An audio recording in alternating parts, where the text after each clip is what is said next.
Right now, there is a device within arm's reach of you. You have probably checked it more than 100 times today. And here's the strange part. Most of those times, you never actually decided to.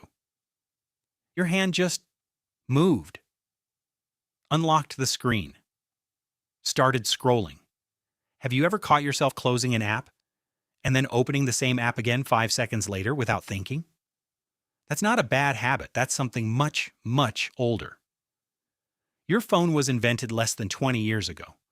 But the reason you can't put it down was written into your brain 2 million years before the first screen ever lit up. The average person touches their phone over 2,000 times a day. Willpower doesn't stand a chance against that. And by the end of this video, you'll understand exactly why and why it was never really about the phone at all. To understand your phone, we have to talk about berries. Picture an early human, foraging on the savannah. He walks up to a bush and pushes the leaves aside. Nothing. He checks the next bush. Nothing. The third bush? Jackpot. Sweet, ripe berries. Now here is what happened inside his brain. The reward chemical, dopamine, didn't fire when he ate the berries. It fired before that, the moment he reached for the next bush. Because dopamine isn't really a reward. It's the engine of maybe. It's the chemical that whispers, check one more bush. The humans who felt that little pull of maybe, who kept checking bush after bush, found more food. They survived.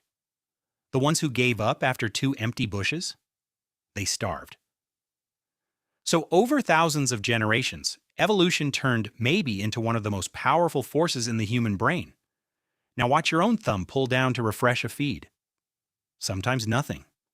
Sometimes a jackpot, a message, a like, something new and shiny. Your feed is a berry bush with infinite leaves, and your brain, your poor ancient brain, is still out there foraging. But your brain doesn't just crave food. It craves information. Knowing where the water was, knowing which valley the lions hunted in, knowing which plants healed and which ones killed.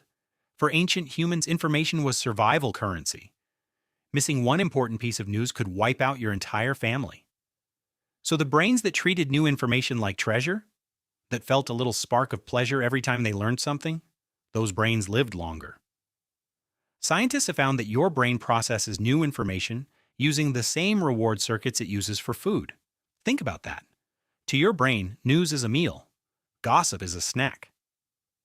And a phone with the entire internet on it? That's an all-you-can-eat buffet that never closes.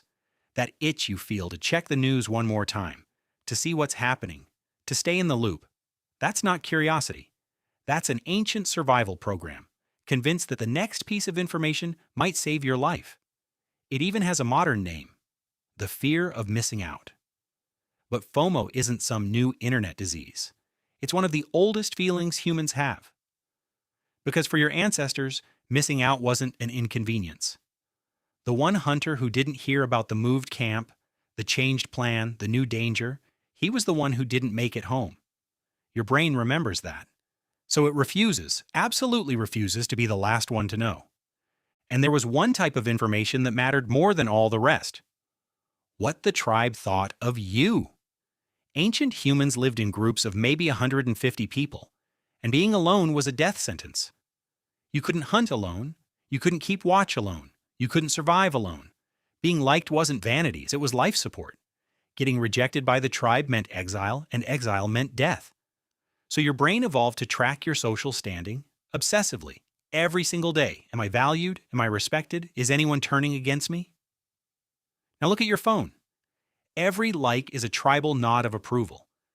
Every comment is someone saying, you exist and you matter. And every message you sent that never got answered. Your brain files that under a very old question. Am I being pushed out? That little sting when a post gets no attention, that's not you being shallow.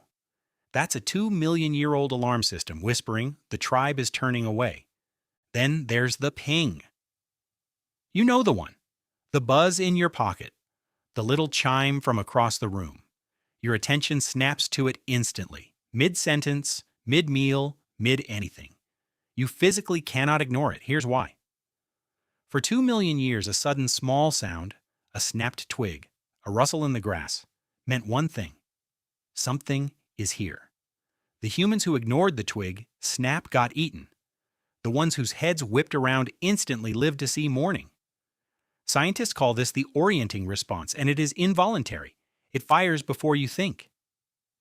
So when your phone buzzes, your brain doesn't hear a notification. It hears a twig snap in the dark. And it will interrupt anything: work, conversation, sleep, to answer one ancient question: friend, food, or threat. It gets stranger. Ever felt your phone vibrate when there was nothing? Phantom vibrations. Your alarm system is now so primed, so on edge, that it's running predator drills on a phone that didn't even ring. So why can't you just stop? Here's the part nobody tells you. Evolution never installed brakes. Think about it. For 2 million years, berries were scarce. Information was scarce. Approval was hard won. There was no such thing as too much.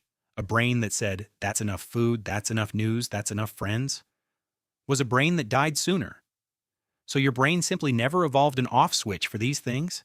And then, in a single generation, a blink in evolutionary time, we built a machine that delivers infinite berries, infinite gossip, and infinite approval 24 hours a day from your pocket. Scientists call this a supernormal stimulus, an artificial signal so strong that nothing in nature ever prepared you for it. And here's the uncomfortable truth: none of this is an accident. The people who built these apps studied these exact circuits. Pull to refresh was modeled on slot machines. Infinite scroll exists to remove the natural stopping point, the empty bush, so your forager brain never gets the signal to quit. Even the notification badge is red, the one color your eyes are wired to treat as urgent. You're not weak. You're fighting a machine that was reverse engineered from your own instincts, tuned by thousands of engineers, and aimed straight at a brain that still thinks it's on the savannah. It's a forager versus a supercomputer. And the supercomputer knows exactly which bush to rustle. So the next time your hand drifts toward your pocket all on its own, don't beat yourself up. You are not broken, and you are not addicted because you're weak. You are a 2 million-year-old forager, holding an object that speaks your brain's oldest language fluently. Maybe, maybe, maybe. That instinct kept your ancestors fed.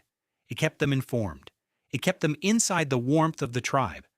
It did its job so well that you're here today because of it. It's still doing its job perfectly. The world just learned how to exploit it. And honestly, understanding that is the first real step to taking the power back. Turn your screen to grayscale and the berries suddenly look less ripe. Switch off notifications and the forest goes quiet. No more fake twig snaps. Your ancient brain calms down surprisingly fast when the jungle stops making noise. But your phone isn't the only ancient program running your life after dark. Because when you finally do put it down and close your eyes, another one wakes up. It's the reason you lie there at 2 in the morning, exhausted, desperate to sleep, while your brain suddenly decides it's time to replay every embarrassing thing you've ever done. Why would evolution keep you awake on purpose when rest means survival? That is a story for next time.